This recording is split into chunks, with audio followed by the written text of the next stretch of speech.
Hello friend, welcome to my channel. আমি doctor Chandrakant. তো আজকে আপনাদের যেটা আলোচনা করব, নেক পশ্চার ঠিক রাখার জন্য কি কি আপনাদের করতে হবে, অর্থাৎ আপনাদের ঘাড়কে সোজা রাখার জন্য কি কি নিয়ম মানতে হবে যাতে নেক পশ্চার ঠিক থাকে, ঘাড় সোজা থাকে। তাহলে নেকের যে প্রবলেমগুলো, সার্ভাইকেলের যে প্রবলেমগুলো, সেগুলো হবে না। তাহলে সেই নেক পশ্চারকে ঠিক রাখার জন্য কী কী নিয়ম মানতে হবে, আজকে সে বিষয়ে আলোচনা করব। এখনকার দিনে নেক প্রবলেম অনেক কিছু হয়ে থাকে, নেক পেন হয়ে থাকে, পশ্চার ঠিক থাকছে না, বা দীর্ঘক্ষণ মোবাইল দেখছেন। তো সেক্ষেত্রে কোন কোন নিয়ম মানতে হবে তাতে নেক ভালো থাকবে, সার্ভাইকাল স্পাইন ভালো থাকবে। তো আজকে সে বিষয়ে আলোচনা করবো। চ্যানেল নতুন, চ্যানেল সাবস্ক্রাইব করবেন। চলুন শুরু করা যাক। তো প্রথমে যেটা আলোচনা করবো সেটা হচ্ছে বসার সঠিক নিয়ম। আপনি অফিসে বসুন কিংবা বাড়িতে বসুন কিংবা রিডিং টেবিলে বসুন, যে কোনো কাজে বসার সঠিক নিয়ম কি, আজকে সে বিষয়ে আলোচনা করব। কম্পিউটার কিংবা ল্যাপটপ স্ক্রিন চোখের ঠিক সমান্তরাল কিংবা চোখের সোজা রাখুন।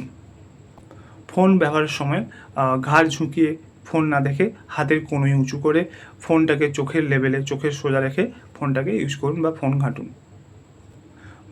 মেরুদণ্ড সোজা রাখুন, কাঁধ কিছুটা পেছনে এবং রিল্যাক্সে রাখুন। একটানা 20 থেকে 30 মিনিটের বেশি ঘাড় ঝুঁকিয়ে একটানা কাজ করবেন না, বিরতি থাকুন, রেস্টে থাকুন। শোয়ার সময় কিন্তু সার্ভাইকাল পিলো ইউজ করুন, সেটা প্রপারলি ডিজাইন করা হয় যাতে নেক ভালো থাকে। ওজন নিয়ন্ত্রণ করুন, অতিরিক্ত ওজনের কারণে নেক এবং স্পাইনে চাপ পড়ে, সেক্ষেত্রে ওজন নিয়ন্ত্রণ করুন। এছাড়াও রেগুলার নেক এক্সারসাইজ করুন, নেক আইসোমেট্রিক এক্সারসাইজ করুন, নেক রেঞ্জ অফ মোশন এক্সারসাইজ করুন।